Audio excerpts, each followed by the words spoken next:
Analysing a leadership theory recognised in research, literature, and evaluate its impact on my professional practice. There are several leadership theories. One of the ones I identify with is the contingency theory. Why do you need to identify with this theory? Well, I don't have any leadership roles in my school, but following research, I'm beginning to see myself as a leader. I found this table really interesting as it highlights the difference between a leader and a manager. In school, I realised I don't have any managerial roles, but there are several situations where I do display the qualities of what this table describes as a leader.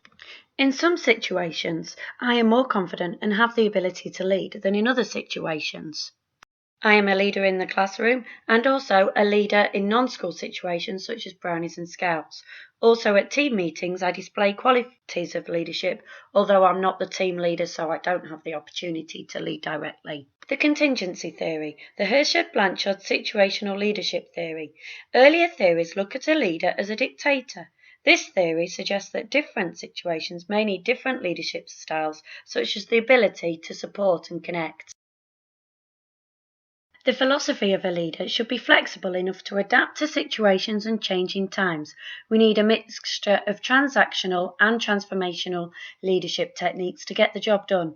The basic idea behind this theory is that one must adapt strategy with changing situations. I tell my students the method to use when solving a maths problem. This is dictating to them, but it's very useful when they're learning a new concept which they haven't come across before. In reading, when a child gets stuck on a word, I invite the group to suggest ways in which they can work it out. This is supportive and collaborative, and I use this in many situations in my classroom. This table looks further into the contingency theory. It shows how there's 4 different leadership styles that base on a difference between a high competent level of a student and a high commitment level of a student.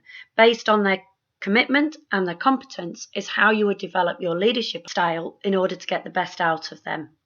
There are many strengths to this leadership theory. It is an adaptable theory. It's focused on the team's or students' needs and links with their experiences and also adheres to their motivations. It is productive and promotes engagement. It values the individual team members and their individual strengths. As with any theory, there's always weaknesses. It may not support a long-term vision. And with changing leadership styles, it may provide inconsistencies. What is to be expected? And is this supportive?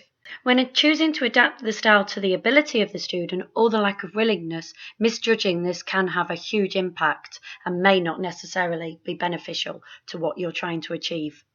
So with all this in mind, how does this theory inform my professional practice? Well, of course I realise that each student's needs are individual. Students find different tasks easier than others. Some are more interested in them. So I've got to choose my leadership style to try and get the best out of them to decide, is it the ability I'm encouraging or do they need motivating? From completing an online leadership style survey, I realised that I have several different leadership styles that I regularly use in different situations. One in particular needs developing further. Coercive leadership. It involves me giving the children a problem and telling them how they're going to do it. It helps them learn the strategy, but it doesn't involve them taking initiative. If I'm pace setting, I'll give them an example where we do it together. In reading, I might get the children more involved. We'll start learning together, and along with the way, I might ask them for some help. It's more authoritative. It draws them in and is a way of pole bridging for them. Encouraging the children to be more reflective, I am taking a more coaching response with them. Next, could you give it a go? We often do this in maths time when I'm giving them a new problem to try and use strategies they're already familiar with. According to my survey, the affiliative leadership style is my least well developed. It's looking at the emotions and developed.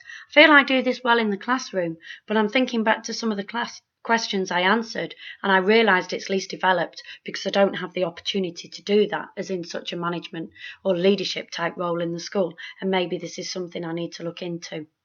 For a conclusion, the contingency theory is also known as the situational leadership model.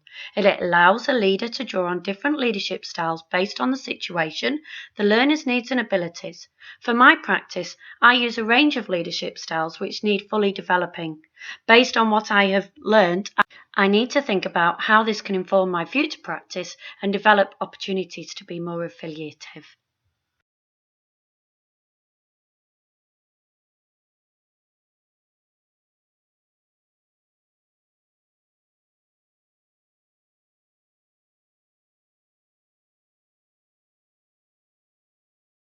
Created using Powtoon.